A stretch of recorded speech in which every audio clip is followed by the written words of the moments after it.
Hi guys, and welcome to this webinar. We're going to be looking at the relationship between the three principles understanding and the nervous system, body. You could expand that to say our energy as well. And the purpose of this webinar is we've had a tremendous amount of people coming to us with things like long-term stress, anxiety, depression, that kind of stuff. And there seems to be a bit of a missing link between the three principles and really understanding the nervous system's role in the entire system. So this webinar is going to explore that.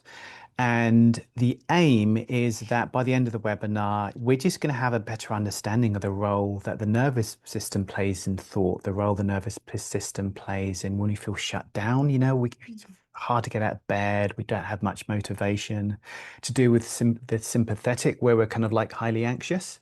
And there's lots of these physiological states we all experience, and it's very human. We're going to really understand that deeper. And an implication of that is we don't judge yourselves as much. And we just have a softer human experience. Generally, that's what we found. So that is the plan.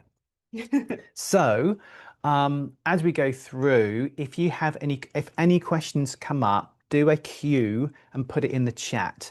So if it's personal, direct message us. If you're okay people seeing, just put it in the chat. Don't believe a word we say. Okay. Check it against what feels true from your own experience. Right. Does it resonate with you? If it doesn't, throw it away. If it does, great. I think a lot of understandings can kind of tell you how it is. And we're hoping not to do that. We're just going to inform you and reveal information. And it's completely up to you as to what you do with it. This isn't trying to get you to believe something. If anything, it's helping you kind of question your own beliefs. And in that soft questioning, we can go before beliefs to the deeper universal stillness, if you will. Before I begin, when we reveal this information, I get a lot of people going, oh, you don't know the three principles or, whatever. And so it kind of like derails anything I have to say. So I would say this quickly, and this isn't me being egotistical, but I just wanted to let you know, in case you didn't, that I taught the three principles for 20 years, trained with Sydney Banks. I used to run the biggest three principles facilitator training in the world, which was a residential facilitator training. And I've given training with Chip and Elsie Spittle and Keith Blevins. Did a lot of work with Dr. Dickon Battinger. So I kind of know what I'm talking about. I wouldn't say I get three principles, that's like a big thing, but I've got a lot of experience, not just being around it for 20 years, but teaching it, understanding it.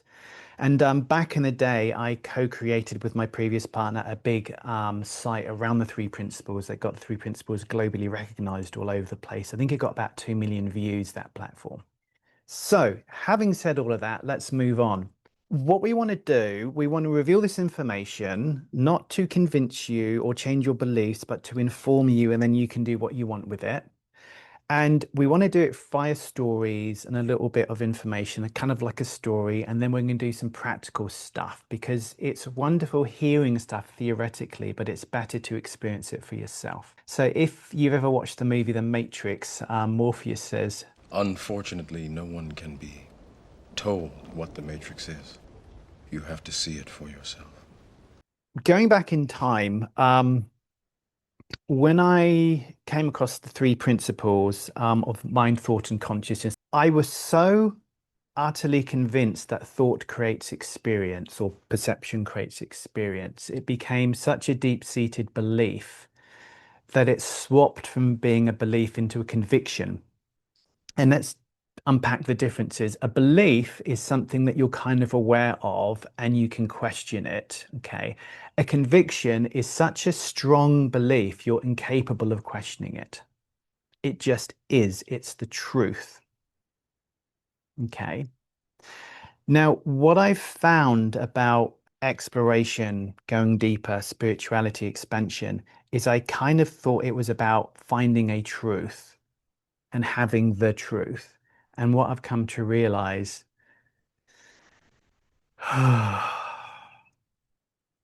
it's the space between words. It's before your truth. It's not in a construct. It's not in a man-made understanding. It's before all of those.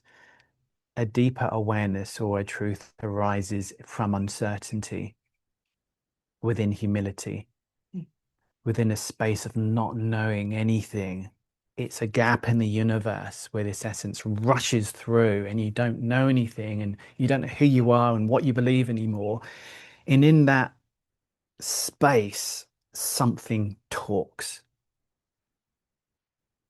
And it sounds beautiful, but it can shatter your belief system and you can feel wobbly for a while because you don't really know who you are, what you believe anymore. I remember Sid Banks saying, if you really want to know spiritual truth, put your hard hat on. Because if we get too comfortable, it's nice to be comfortable, but deeper truths involve shattering and unraveling, a removal of everything we think we know to a deeper source. Put your hands up if that made any sense whatsoever. Okay, perfect. Okay, so going forward, I had a conviction and didn't question it. Anyone who said thought doesn't create experience, I thought they didn't get the principles, they were off track, they didn't know what they were talking about, they haven't got a deep enough understanding, etc., etc., etc. And that's what I honestly thought. I got spiritually arrogant, believing that I had a truth and other people didn't if they didn't believe that thought created experience. Um, then, and this is going to be relevant to what we're discussing, so bear with me.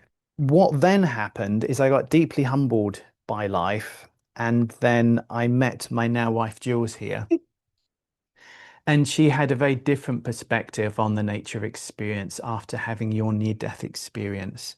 Did you want to talk? We Yeah, are going to get to the nervous system, but this is setting it up. So do you want to talk a bit about that? sure. Okay, so I should premise you. So I I too had a conviction because I studied anatomy and physiology for 4 years and I was a surgical nurse and blah blah blah. Then I went and after I think 10 years of nursing, I stepped into psych nursing and that was really fascinating for me. But yet I believed what the medical system told me. Mm, And I got sicker and sicker and sicker. I'd finish my shift on the fourth floor and I would leave and I would go down to the ER and I'd say, okay, I want this done, check this, this, this, this. The only thing they could tell me is that my inflammation rate was off the charts, but they didn't know what was causing it. So I was diagnosed with a digestive order, hypertrophic cardiomyopathy, which is a enlarged heart, pain that they just couldn't diagnose mm. all over my Body body. pains, Mm-hmm. And then the psychological, labels were also slapped on that. So which when which were depression. PTSD, depression, anxiety, ADD, and then I stopped telling them because I knew I was going to get another. I'm fine. So I didn't admit what I was experiencing after I got my life force So you were diagnosis. really mentally and physically not doing so well at the time. Well, I was really mentally and physically unaware Yeah. with all of that education, unaware Hmm. of really what was going on. Um, and then I downsized because I couldn't work as much, and I downsized, and eventually I I was living in a tent in a campsite with my son. The state found out and they came and took my son Mm. and I was so sick. And it was right after that my doctor warned me to limit my stress. Mm. You know where I'm living? And so they took my son, and then after that, um, I had a sudden cardiac arrest, and I fell into myself, and I fell into the cosmos within myself. And I mean, I write about this in my book, but what I want to say is that my truth is that we are biochemical electromagnetic plasma like beings, all of which is spiritual. Mhm. There's this knowing without knowing how we know that essence that holds space for our human experience in these human bodies. These human bodies are divine. They are one divine system with many exquisite features. We are spiritual beings, and the ground of our experience, of that spiritual experience, is our physical bodies. And that is my mission to bring people back to their humanity, to honor what it is to be human, to honor all these fingers and toes and hairs and the relationship of another physical body sitting next to you.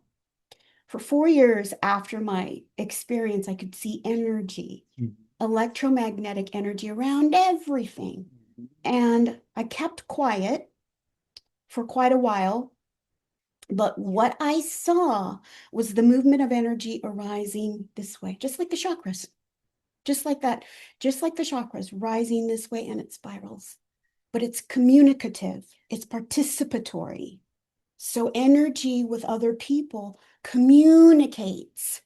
We aren't isolated, little pockets of flesh. Again, we're biochemical, electromagnetic, plasma-like beings. We live in a participatory world. Science tells us that with the field. We interviewed HeartMath Institute. Yeah. We have to think of ourselves as multidimensional beings. What we feel inside does not stop at the skin. We are broadcasting and radiating those emotions into the field environment. Right? Now, how do I know this? I can measure it, right? This is not some theory. Now, the next step in that line of research was to ask the question, does our nervous system also act, not only are we broadcasting, but are we receiving these biologically generated signals? And so our state, how coherent or incoherent we are, or whatever our emotional state is, can measurably affect others around us. So it's just nice to be able to put science to these things. Yeah, that's my experience. And then shortly after they took my son, my daughter was in a fatal car accident. And from there, I moved to Hawaii, and we got my son back. We won, and we won again. I won't say, but 2 big court cases. Court cases. Yeah. So he's a lot of what we're going to be talking about has to do with my experience, our experience, but also my son, who said that we can share his story with the world, please, if it helps, because he came back to us with a slew of medication. Yeah. Diagnosis of ADD. It's a chemical straitjacket, Yeah. just reactive, frightened, hunched over, jumping at the slightest noise, Yeah. ADHD, couldn't sleep, couldn't relax. It was all of this spectrum. Yeah. Yeah. So we'll talk about that later, but I was able to find this amazing doctor, and we just weaned him off of everything. Yeah, we did. Yeah. Yeah. And he's just a healthy, sorry, I just really love him. He's now a healthy, happy, bouncing, joyful teenager. And if you saw him when we got him, he was like this pale, skinny, malnourished, anxious, just we've always got that health and we've always got that spiritual nature within, but it got so freaking covered over by modern medicine. Yeah. Anyway, don't want to talk about that. So what we're sharing is not just theoretical, like Jules predominantly, she's the expert. We've worked with so many people with the most horrific conditions, just, decades of anxiety, decades of depression, decades of being shut down and burnt out. And then the reason we're doing this webinar is because there's a piece kind of missing in a lot of teachings that when you feel that gap in, it really changes stuff. So that's what we're talking about. So do you want to say anything else before we keep going? Okay, thanks, Honey. And again, if you get questions, guys, put it in the chat and we'll go through them, because we're going to present, then we're going to go to questions afterwards. So, okay, so I met Jules. That was her experience. She told me about her when her heart flatlined and she literally died. And then she had this really profound experience, came back, could see the energy. And we argued because I was saying, well, no, if you have anxious thinking, your body is anxious. If you have stressful thinking, your body's going to feel stressed. If you have calm thinking, the body's going to feel calm.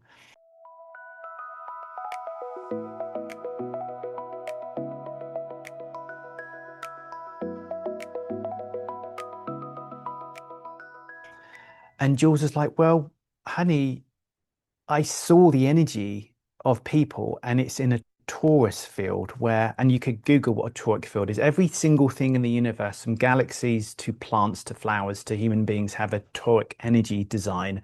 And we interviewed Dr. Roland McCready about this from Heart Math. We could put a link in, because he talks about it. But the energy goes upwards like this. In fact, hand up, has anyone ever had what they would call a Kundalini rising, or a sensation of energy going up their spine? Hands up if you've ever experienced that. Yeah? A few people. Okay. So if you've had that experience, you kind of know what I mean. So what Jules was saying is that energy or information goes from the body upwards, participates within the field. One other question, hands up if you've ever had the experience of kind of knowing how your best friend or family member is doing at a distance. You get this intuition about them. You kind of feel something that later is verified. Hands up if you've ever experienced that. Okay. There's an interaction, there's an energetic interaction between all things, because they're all spiritual energy beings. So anyway, the first few years of our relationship, then marriage, end up in lots of arguments because I had a conviction, no, it works. It's called top down. Your thinking or your perception creates your experience. Your thinking, your perception creates what's going on in your body. Your thinking or your perception of the outside world, the people, places, and things, is what's creating your experience, not the thing in the world. Okay. And then I had my conviction challenged by Jules.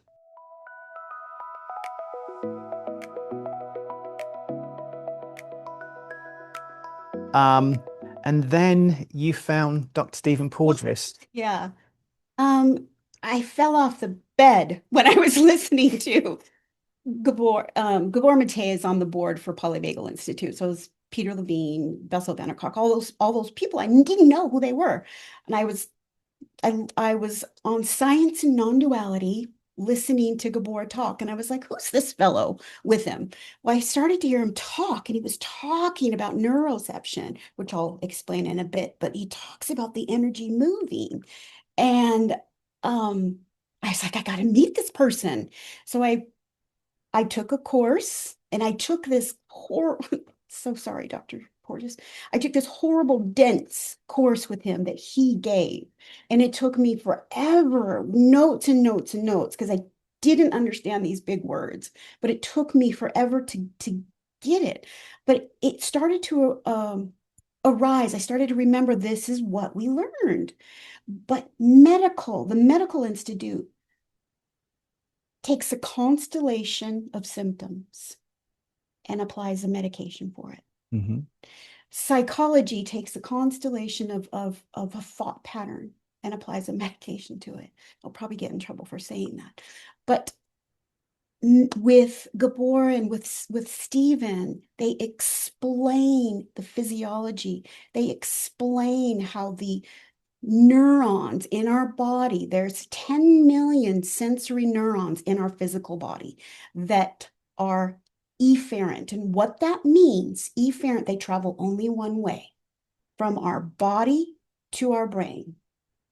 The rest of the neurons, there's 500,000, which is a tiny microscopic amount compared to the 10 million, are afferent. And that means they're motor neurons. They travel from the brain to the body. So that's part of that beautiful divine, So where was I going with this? What was the question? You wanted me to explain something, but I went off track. I guess the bottom up and the top down, which you are actually doing a sterling job of. So how do they know this? They know this because neuroscientists slice by slice by slice by slice look at the anatomy of the neurons. Look at the anatomy of the 10 million neurons versus the 500,000 neurons. And they found the sensory neurons that are in our gut and our heart Mhm. All of our internal organs, the tip of our toe, our fingers, our ear, our middle ear, even our little hair up here, they have sensory neurons. So all of that travels and it picks up all of this information with these Yeah. dendrites and feeds it back up to the brain for processing. The brain is not a sensory organ. The brain is a processor. It collects information. It needs the body so it can process. Yeah. So fundamentally, what modern research, well, actually, William James said it Not like 150 years ago, but coming to the modern day, what they found is that the body is an enormous sensory organ, not just physiologically, but energetically. It's sensing the field around us. Again, put your hands up if you have walked into the room and you sense it's like not safe or it feels dense or whatever word you want to put on it. Yeah, okay. So you know this, you know that we have these energetic this sensory field. And if I get a moment, I could put the interview you did with Dr. Roland McCready. They've measured it and they found that the body has an energetic field 3 feet outside the physical body. He said it goes much wider, but that's the range of the instruments that can only go that far. And what I'm about to say may sound like a new discovery, okay? But it's not. And that is that the heart sends far more neural information through the nervous system to the brain than the brain sends to the heart. Okay? That's been known since the 1800s. In fact, psychology was based on this knowledge from the 1880s or so up until about 1930s or so. So interesting. And then it all became about the brain. Yeah. And so a lot of rediscoveries had to go on. And there is a measurable effect. It's really fascinating. What they found, I'll do one quick study. They had these hundreds of people looking at a blank screen. It was just dark. And then every few seconds, an image popped up, and it's a really beautiful image, like a puppy or a baby, or it could be like a pretty horrific one, you know, like war or death or something. Now, the body knew 2.5 seconds before the image came up if it was going to be horrific or beautiful. They had no conscious thought about it. The body sensed, the body, okay, how can I say this? The body is our spiritual anchor within space-time, right? Beyond space-time, our energetic, our spirituality, our consciousness, our boundlessness is before time, space, and matter. Before time, space, and matter communicates through the body. Okay? That is how all of this research shows that the body freaking knows before we have any conscious awareness of anything. Yeah. Okay? I could bore you with lots of other studies, but I will send you the link to Dr. Roland McCready's interview. The heart is. Yeah, so heart coherence as well. Generally, when the body is relaxed and we're feeling those wonderful feelings of love or gratitude, it literally creates in a torus, a toric field, a field of what HeartMath called coherence, okay? And that coherence has been shown to, what's the word? Lift other people around you. There's a word when energy goes up.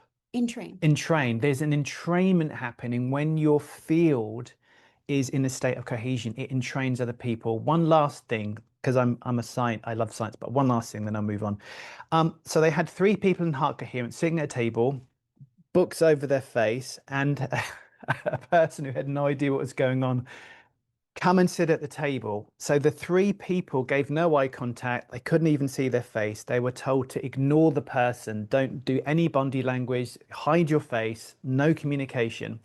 And the person came and just sat wired up to a galvanic skin response, heart rate, coherence monitor, brainwave monitor, and the person entrained up. No body language, no communication. We call that people that feel like sunshine. Yeah.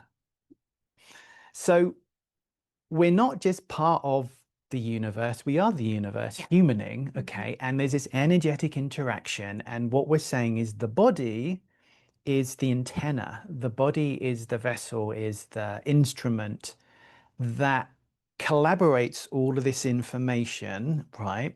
Then it sends it up to the brain, and the brain then makes a story about it. I don't mean story in a non-dual, like derogatory way. I mean, like it informs us, it tells us what's going on, it creates pictures and visuals and gives us information. So what we found is that the nature of experience works this way, bottom up. Thought doesn't create experience. It seems like that, but it narrates a deeper experience. Dun, dun, dun. Now, again, don't believe a word we say. If this resonates with you, great. If it doesn't, send me a horrible message and slam the laptop down and run away screaming. I don't mind. We're not trying to convince you of anything. We're just informing you of what's been going on. And this is why I stopped having to teach the 3 principles, not because I don't love the principles, and I've had the most wonderful experience, and I've got deep, beautiful friendships with lots of people in the community. And I've had such an honor of filming the 3 principles in jails and communities and all over the place. But I couldn't keep teaching it because from my own experience, I saw, having spiritual experiences myself, I can sense the energy moving up. I can sense the field, and trying to limit the entire experience of the universe, it's all just thought, was very limiting for me to teach. And I couldn't teach that anymore. And so coming on to the nervous system now. So I had a lot of trauma when I was growing up. Just violence and alcoholism, and just the most horrific thing growing up, being so terrified I couldn't scream a lot of nights. And I went through life and I didn't know, okay, but I know now, I was going between being highly anxious, and then my adrenals would burn themselves up. Then I feel so exhausted I couldn't get out of bed. Then I was highly anxious. Then I was exhausted and I couldn't get out of bed. And I'll be very reactive. I could get moody and reactive very quickly. Now, this was even after years of 3 principles, non-duality, meditation, spiritual experiences, okay? Because the body, and this is where we're getting to the purpose of what we're doing this webinar, the body holds implicit patterns or memories, if you will, in the body. Okay. Could you talk a bit about what that means in a practical way for these guys, like these ingrained patterns? So first of all, our whole human experience, when we see somebody who's having a response, a biobehavioral response, and like when Seth came home, when our son came home, his body was protecting and moving through life, always in service of survival. Always and forever. We would not survive as a human species if it was top down. And I don't mean to be disrespectful. When we grab a hot pan, those neuroreceptors on our hand immediately go to, I'll show the spinal cord, immediately go to this processing center right here, instantly. And it sends out a message here. It's called I call it like a switchboard. So it bypasses the brain. It's called the somatic arc, but it comes and then you immediately, lightning speed, you let go. If we had to wait for our thought to arise before we let go, we wouldn't survive. We would not survive this life. So with that said, when a child or an adult is experiencing something that is quite challenging growing up, their body is going to respond. Their nervous system is going to respond. It's going to sense, and then it's going to react right from the spinal cord, right from that processing center. And then after a while, when that happens again and again, always in service of survival, it becomes an ingrained pattern in your body. It's called implicit memory. And it lives in every place that there's a sensory neurite, which is all over our body. however it's going to protect. Generally right here, this is our emotional center. 90% of our serotonin arises from our gut. It lives there. It's born there, and it's set up to the brain for processing. So when we move through life and we have these patterns, and really it's just our whole being, our divine being, moving through life always in protection. We tend to, I was a detox nurse, so we tend to reach for things that calm the body. Alcohol calms the body. It increases the GABA, enhances the GABA response, which softens the muscle, slows the heart rate down. So the messages that the body sends to the brain for processing are those of ease. Same thing with benzodiazepine. That's why they work so well. It calms the body, softens the muscles. So the information that the body is sending to the brain is that of calmness.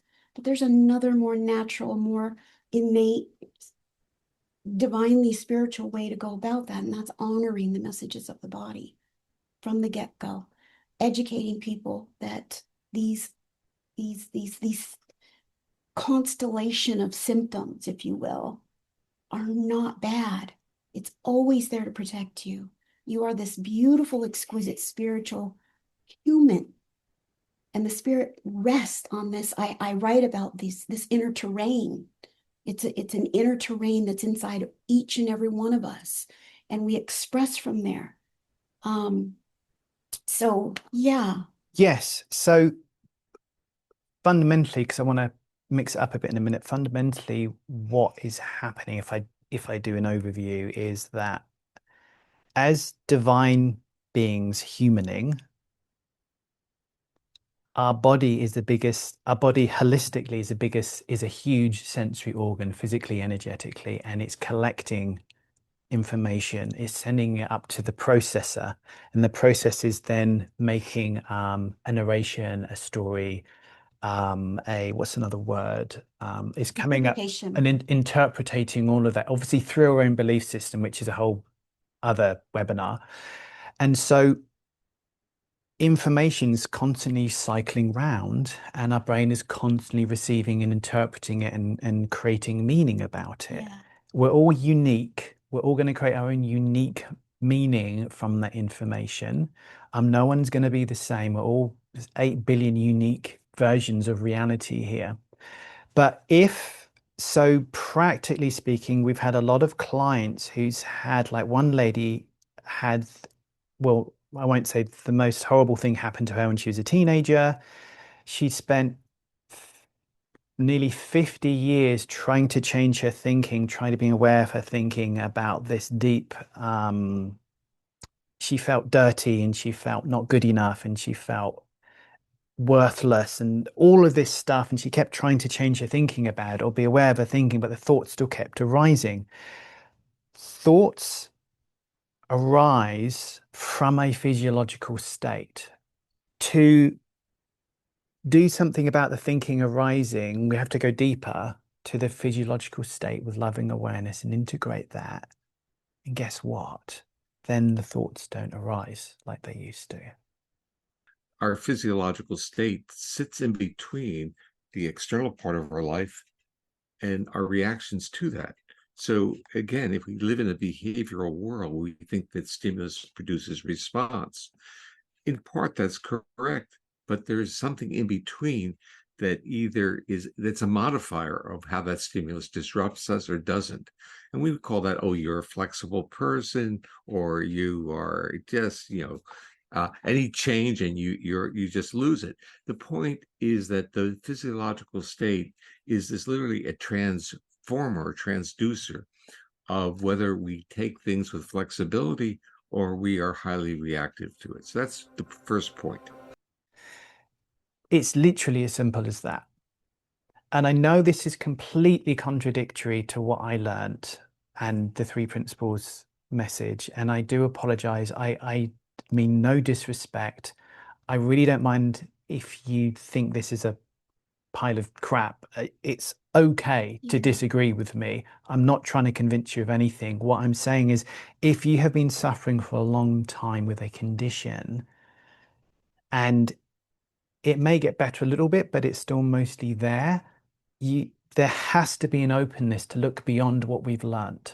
And that's kind of when people call and message and email and they say, okay, I've been doing this understanding for 20 years and I still can't get my anxiety under control. I still can't get my depression under control. And so those are the people I work with. And it's an honor, such an honor to be able to work with these beautiful humans. And what I want to say is I had the gift of helping my child, my own son, and he was pretty good now. He said, Mom, I came back and I was so jumpy. I was so jumpy. So let's, we talked about this, that processing center in our spine. Even when I would walk down the hallway, he'd get out of bed and jump because he dealt with something with his biological father that was really quite poor. But we dealt with that legally. So anyway, just want to say that. So you can't do it again to anybody else. So, but it took probably the first 2 years were quite very challenging. And I developed this whole, trauma education for our master facilitators around this because it's important to understand that everybody comes to us in their unique expression. Sometimes people haven't had a developmental, challenge. They haven't had an experience growing up. I call that beaver cleaver. I don't know if you know the United States, but it's pretty stable, pretty grounded. And so they're pretty okay until something big happens. So that until a shock trauma happens, and then their sympathetic nervous system, we've got a few different nervous systems. The nervous system stands to attention. The body stands to attention and protects from there. So, and what we found is brain fog, pain around the jaw and neck, a back pain that you don't have anymore. No, I don't. There's auditory hypersensitivity, Yep. meaning sensitive to certain sounds. Mhm. The middle ear actually changes shape. So it changes shape. It goes from a straight, it's the eardrum, straight, but when it has developmental or shock trauma, it changes shape. So it searches for low, like growl of a predator or a squeal of a prey, so this, and it tunes out human voice. Yeah. Human voice is right in the middle. So we do a lot of sound healing. We do a lot of somatic understanding, but we look at it as a whole. It's not just the nervous system, but the nervous system is huge and responds and expresses via 10 million neurons that are all over our body. And so, yeah. So, what I wanted to do is I want to do one quick exercise and then I want to go to questions and stuff. Okay, what I'd like you to do, if you're up for it, is if you feel comfortable closing your eyes, do. If you don't, it's okay. Keep your eyes open, but just kind of like defocus. And what I want you to do is just put your hands by your side. Okay, so it's not touching anywhere on your body. I just want you to, if you can, close your eyes and just sit. Don't do anything. We're not doing a relaxation or anything. I just want you to sit, okay? And the only thing I want you to do is bring your focus or your attention or your awareness into your body, maybe somewhere around your heart or your chest, and just get a sense of how you're doing right now. Just a sensation of the energy and your physiology right now. Nothing to do, just observe.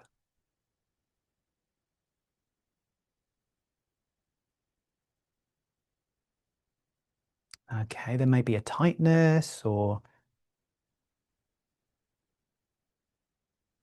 maybe a sense of something. I don't even put words on it. Okay, now open your eyes. And now what I want you to do is place both hands over your heart. Okay. Hands over your heart and relax the shoulders. Now, again, close your eyes. And now I just want you to observe the sensations in your body. How are you feeling? How are you doing? Just with your hands over your heart. Just do that for a minute and I'm going to be quiet.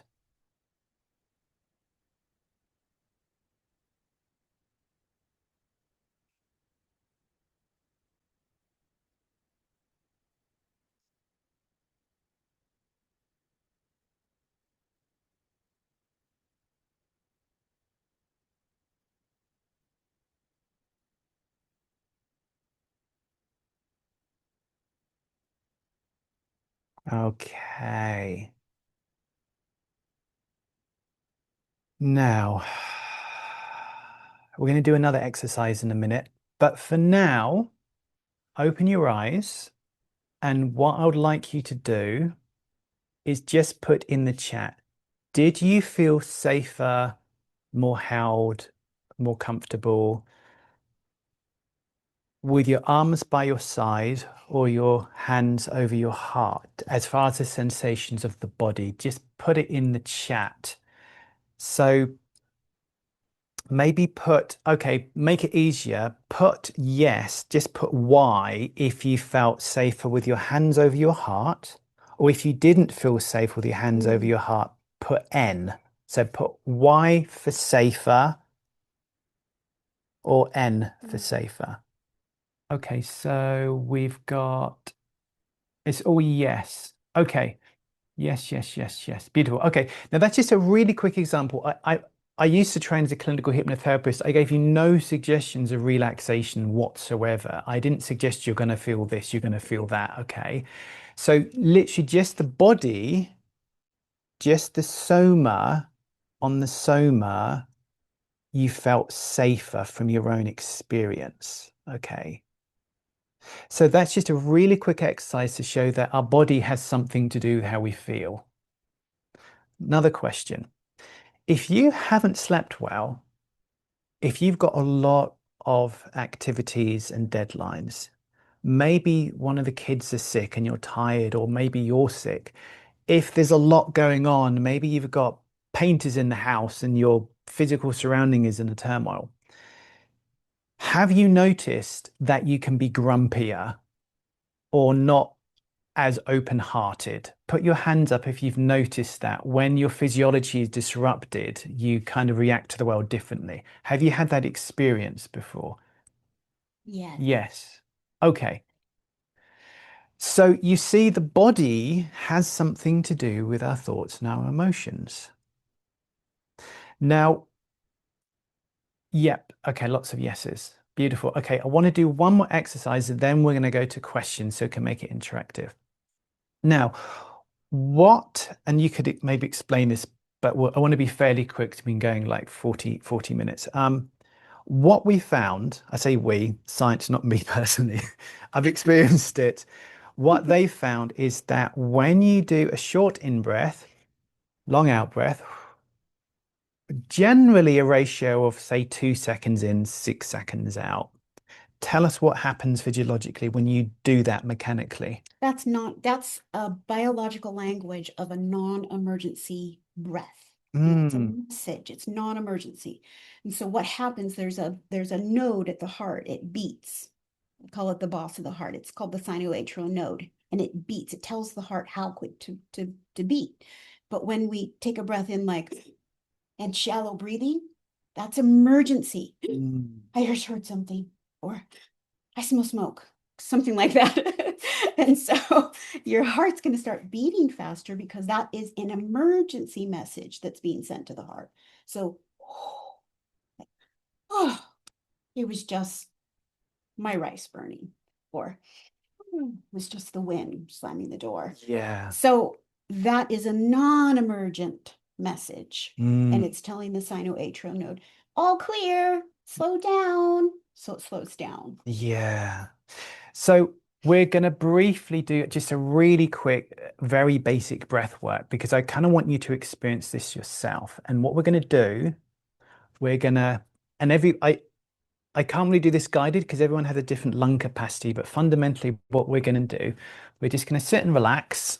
You know, we can have our hands on our heart if we want, or on our knees, it's okay. But we're going to breathe in for 2 and breathe out for 6. So it look like this. Actually, so keep counting from 1 to 8. Do you want me to count? Count out loud. Okay. Literally count out loud. This is on the spot, Rudi. We didn't talk about this. Okay.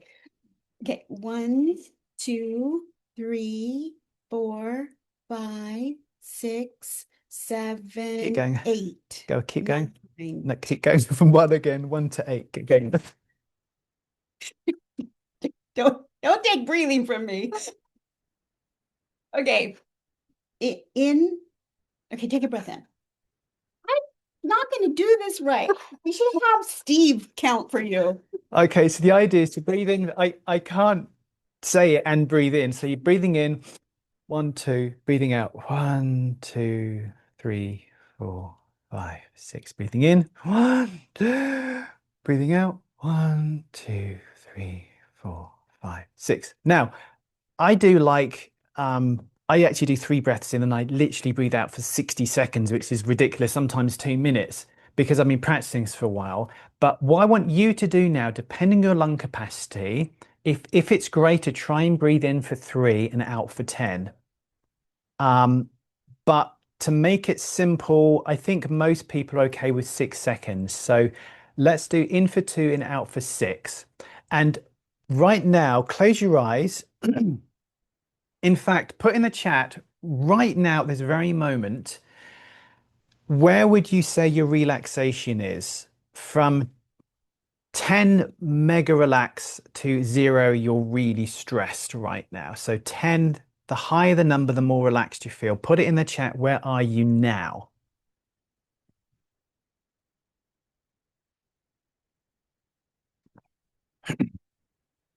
Okay, people are pretty relaxed. Cool. Okay. Cool. Thank you, guys. Now, we're going to do a really short, simple breath work now for you to experience this for yourself. Okay, so you can place your hand on your chest, or if you've got a pillow, you can hold it over your chest, or you can put your hands by your side. But it's important that your hands are touching your body, okay? And just follow along with me. So just relax, and we're going to do 3 seconds in, and we're going to do 8 seconds out. I'll count for you. It's okay. I can do it. Okay. So I'm going to count as we do this. You ready? So breathing in, 1, 2, 3. Breathing out, 1, 2, 3, 4, 5, 6, 7, 8. Breathing in, 1, 2, 3. Breathing out, 1, 2, 3, 4, 5, 6, 7, 8. Again, in, 1, 2, 3. Out, 1, 2, 3, 4, 5, 6, 7, 8. In, 1, 2, 3. And out, 1, 2, 3, 4, 5, 6, 7, 8. In, 1, 2, 3. Out.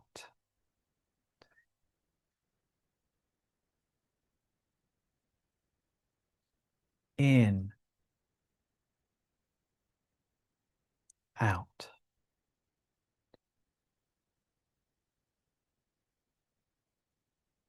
In. Letting it out. 1, 2, 3. Okay, 3 more breaths in and out.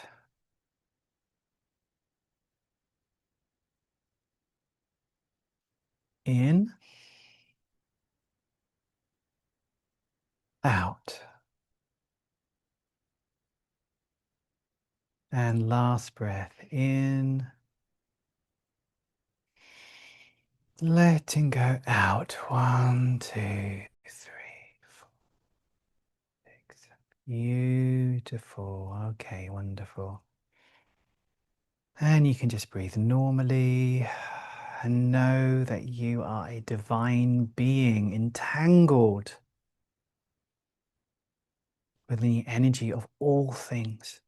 You are completely unique. There's nobody like you. You matter. You are worthy.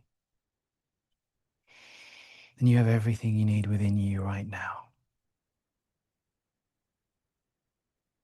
God bless you. Okay. And you can open your eyes.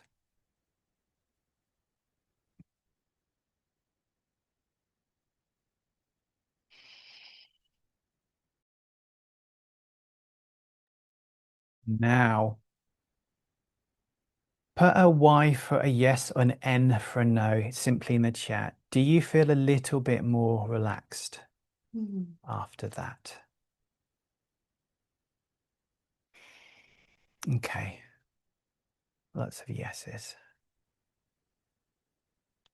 Beautiful. Okay. Everyone says yes so far. Because not everyone's going to, but it's all yeses. Now that is, again, a very quick way of including our body to help the thoughts arising.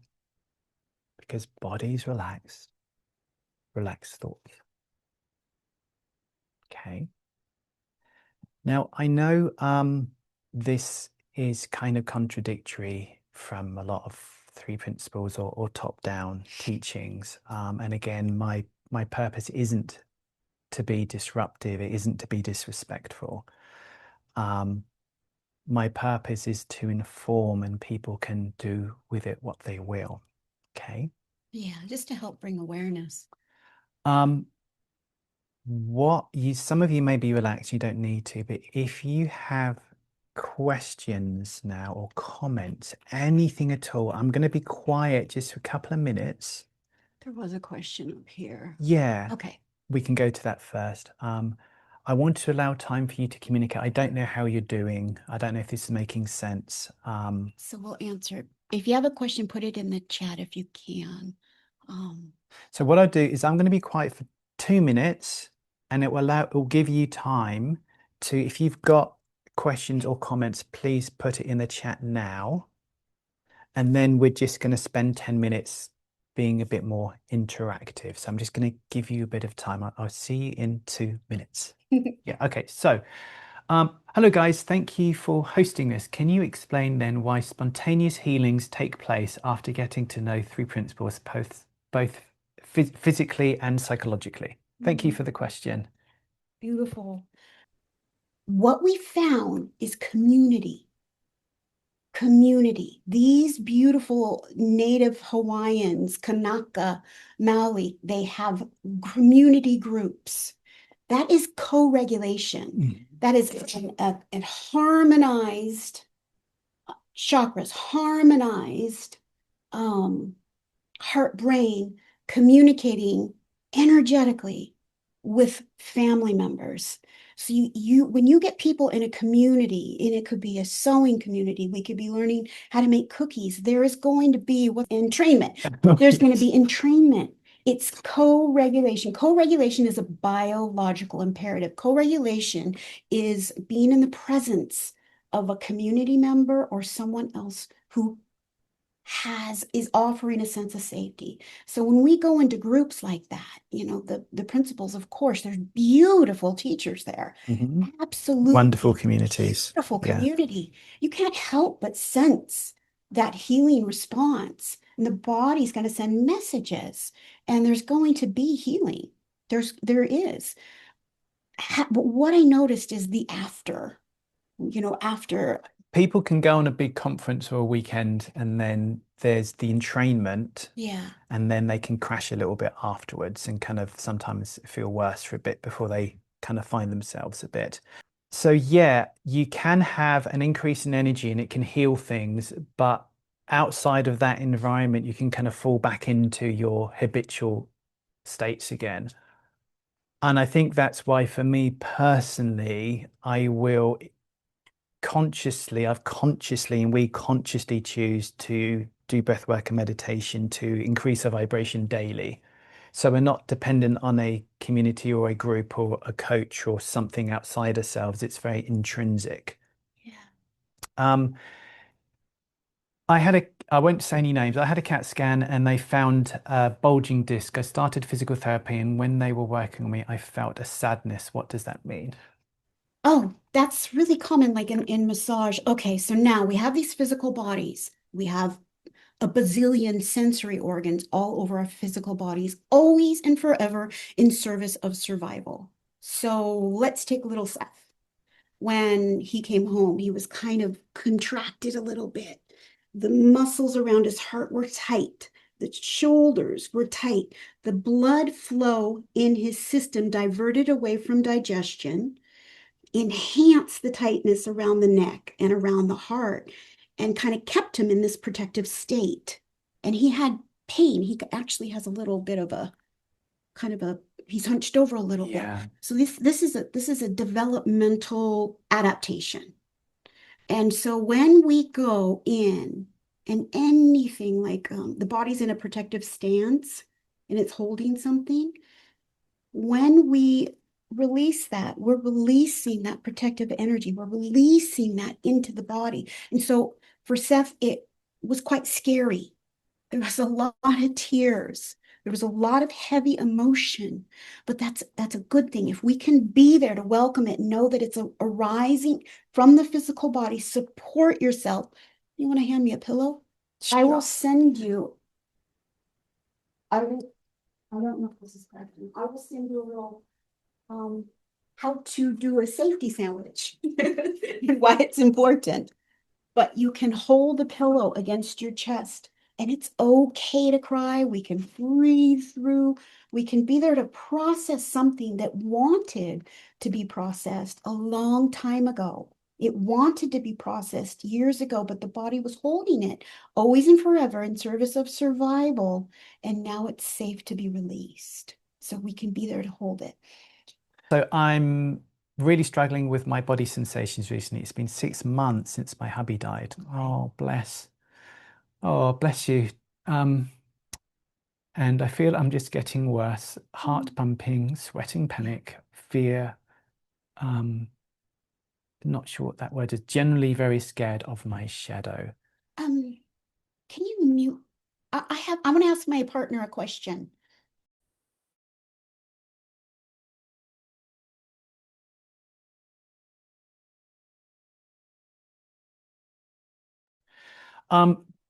Jules has suggested that if we did something via donation, we can get a group together and we can spend longer. We can Is that work what through you're this. thinking? Yeah. Um, And I can, and yes, and I will I would be an honor. I experienced disorderly anxiety for 20 years and tried CBT programs, experts, and all books on sleep, anxiety, and panic. Found the 3 Ps, and aware thoughts create this experience. What advice do you have to find peace and calm state? I think briefly, again, thoughts are arising due to a physiological state. Thoughts are narrating a physiological state. Thoughts are secondary to a deeper energetic biological state. So if you look in the direction of calming and nurturing and helping your biology, your physicality feels safe, the thoughts arising will be of a very different quality. And we started that here when we did the putting your hands on your heart and doing the breath work. We've had a comment about, they don't want to start doing practices and stuff. I want to say, and I'll be quite direct here, there's this assumption in certain understandings that you don't need to do anything. I think Okay. it's just a misinterpretation I of an ancient. personally, I couldn't have even hosted this webinar unless I did something of buying Zoom and learning how to use it. Okay. We couldn't even be speaking right now if we didn't actually have to learn English over a number of years. So with spirituality, I get so many people from that don't need to do anything, traumatized, body pains, anxiety, who don't feel okay and they don't know why. I honestly think the do nothing is one of the biggest, most unhelpful beliefs that you can have about spirituality. I know for me, when I've been through the toughest times of my life, doing something like breath work or meditation, making myself walk in nature, making myself go to the gym, that's all doing stuff was really nurturing of my physiology and my mind. I think it's just a misinterpretation of an ancient word that's been around for the millennia. And Steve, I'm gonna butcher it, but I'm gonna say it Wu Wei or Wei Wu. And really, it's not. It's just what it means is to not go against the force of nature, this life force. We all have this life force running through us, and we can harness it. We can harness it just like we would a sail, on a boat. There is a Nawa. My grandmother, and my great grandmother were, curanderas in central Mexico, shamans. One of the words they talk about is toltecato. And what that means is there is no difference between the creation and the creator, meaning the expression of the creator, but also us as expressions in what we create, utilizing this life force and harnessing it. It's like you can't tell the dance between the dancer and Mm-hmm. the The dancer. dance and the dancer and the dance. Yeah. Yeah. It's interesting. Some of the most beautifully expansive, genuinely authentic and compassionate people I've ever met in the world is when I traveled all over the place and they were long-term meditators because they were cultivating. If you cultivate physical exercise every day, you're going to get stronger. If you cultivate Dalai Lama, who I've met a few times, he's just radiates compassion, but he meditates 3 hours a day on metta or compassion. He cultivates that.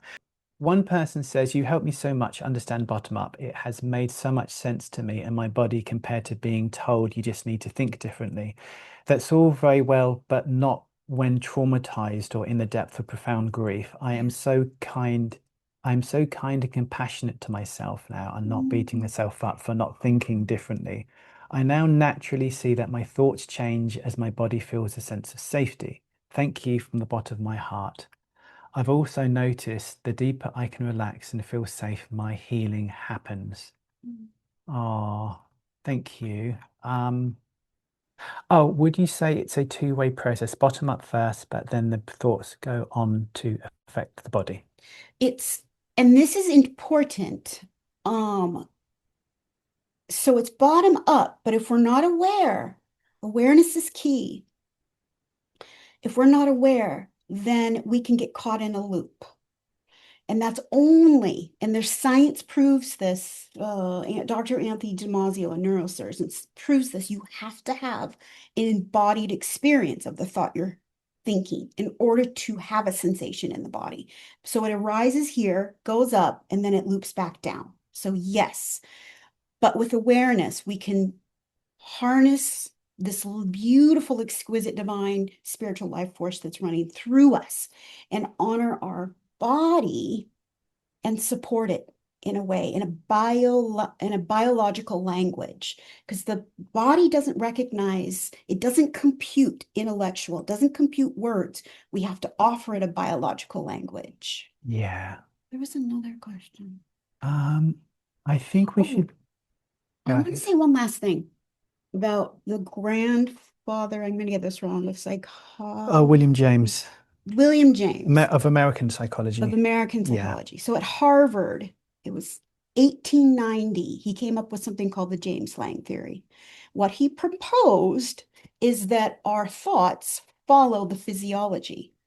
And Harvard was like, what? That's preposterous. You're crazy. The body is animalistic, and we really don't want anything to do with the body. So they poo-pooed that. But Dr. Anthony Damasio, about 20 years ago, took all of William James's work and his studies and proved it now with our scientific technology that we have. So I just wanted to honor that also, that it's been around for over 100 years. And Stephen Porges has got 400 research articles on why experience works bottom up. I just want to say one thing. I think I was a bit harsh about the do nothing, and I apologize. So for the person who asked that, what I would ask you to do, instead of just accepting do nothing as the truth, why don't you experiment with that yourself? And why don't you do some breath work every morning and just see if it makes a difference to your life? Because you can't just take what someone else has said and then think that's the truth. Because fundamentally, that's what I did in nursing school. Fundamentally, it's someone's belief system about what you should do. The do nothing is a belief system. It's not a fact. So if someone says you must meditate, that's a belief. If someone says you shouldn't meditate, that's a belief. Right. What you have to do is test your own belief system. What works for you personally? Question your own beliefs. I don't care how supposedly enlightened someone is. I don't give a crap how many best-selling books or how many PhDs they've got. Find your own truth. Find your own way. Test your own assumptions. Question your own beliefs. Okay. Yeah, I think that's true for like all of Stephen's partners, Dr. Porges's partners, like Peter Levine and Bessel van der Kolk and Gabor. They all had to question what they were taught as PhDs. And I praise that. And I just praise that as some of my teachers in nursing school. I want to say shame on you, my professor, for not questioning it, because it was fed into all of us. And I mean, we could really help people with this holistic, with a W, holistic understanding. I had long-term horrific back pain. I'd have to see a chiropractor every damn week. I have to have a massage every second week. It plagued me since I was a kid. I used to get highly reactive, and I had mood swings. I mean, I was generally okay, but I could get very moody and get very insecure. And the only time it changed is when I was able to go beyond my belief system, not accepting what someone has told me, and find my own truth within myself. And I don't have back pain anymore, and I don't have those patterns. So again, I'm not being derogatory, and I'm not specifically talking about the three principles. I'm talking about religion, political parties, non-duality, like whatever it is. It's still a man-made construct. Go beyond the man-made construct to the essence before, and there you will find what is uniquely right for you. Completely useless for Joe Blogs, but right for you. Okay, guys. So, thank you for being with us. We appreciate your open-mindedness. Sorry if this was disruptive or different. No offense from my heart. I don't mean offense. I want all of you beautiful humans, us included, to go beyond what other people tell us to do and just find our own truth in our own way, unique to us. Yeah. So we'll send an email. We'll again. And we can go deeper. There's gonna be tears from me, but it'll be good. Okay, guys. And subscribe to our website, innateevolution.com, if you want, to do more of this stuff with us. And look at our YouTube, because I think we've got some breathwork and meditation on there. Yeah, we have videos specifically around this. We can go in a lot more depth. But I could post that out in the email or something. Thank you so much. All right, guys. Lots of love to you, and we'll hopefully see you very soon. Bye. Bye for now. Bye, guys.